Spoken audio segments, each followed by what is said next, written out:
उत्कृष्ट रिजल्ट प्राप्त गर्ने 3 जना प्रदान गरिन्छ। अब म उत्कृष्टता प्राप्त 4 जनाका तपाईले यस विद्यालयको नेपाली विषयको शिक्षण सिकाइ क्रियाकलापमा उत्कृष्ट प्रदर्शन गरी कक्षा 10 र 12 को नेपाली विषयमा अध्ययनरत 7% विद्यार्थी उच्च सिपिएसआई टप अनि हामी प्रमाणपत्र दोस्रो पुरस्कार नगद सहित सम्मान गरिएका छौं। शिक्षक फरक छ। त्यस्तै अर्को शिक्षक हुनुहुन्छ कम्प्युटर विषयमा 100% विद्यार्थी उत्कृष्ट जिटिएसआई भिडियो बनाउनु भयो विद्यालयमा हाजिर भएर एक दिन पनि स्कुल आसन नहुने शिक्षक हुनुहुन्छ महेश पुडा मगर। उहाँ रुकुमदेखि यहाँ आएर अध्यापन गरिरहनु भएको छ। उहाँ करिब 2 वर्ष भयो एक दिन पनि विद्यालय आश्रय हुनुहुन्छ। उहाँ रेगुलर शिक्षक पनि हुनुहुन्छ। उहाँलाई पनि यो सम्मान प्रदान गर्नको लागि म सम्पूर्ण अतिथिहरूलाई हार्दिक अनुरोध गर्छु। त्यसैगरी हामीले वर्ष शिक्षक हुन 2 जना शिक्षकहरू, 1 जना पुरुष र 1 जना महिला शिक्षकलाई यहाँ छनौट गरेका छौँ। विद्यालय व्यवस्थापनको मिटिङमा यो अनुमोदन भएको छ।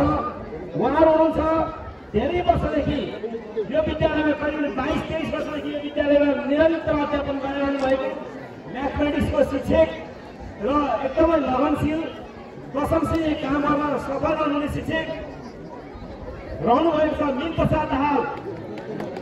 उहाँको सर्टिफिकेटमा लेखिएको छ तपाईले यस विद्यालयको गणित विषयको शिक्षण सिकाइ क्रियाकलापका अतिरिक्त विद्यालयको समग्र विकास तथा शोधन निर्णयमा पुर्याउनु भएको उल्लेखित योगदानको उत्सव मनाइने गर्दै 65औं स्थापना दिवस एवं 29औं अभिभावक दिवस 2081को पूर्णता अवसरमा नगद 5,000 र दशहरा सहित प्रशंसा पत्र प्रदान गरिएको छ। तपाईको उत्तर प्रगतिको कामना गर्दछौँ।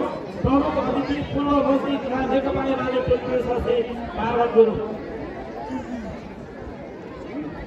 त्यस्तै अर्को शिक्षक रहनुभएको छ उहाँ प्राविधिक तहको शिक्षक हुनुहुन्छ। उहाँ पनि विद्यालयको चौतारीमा उत्तिकै सक्रिय हुनुहुन्छ।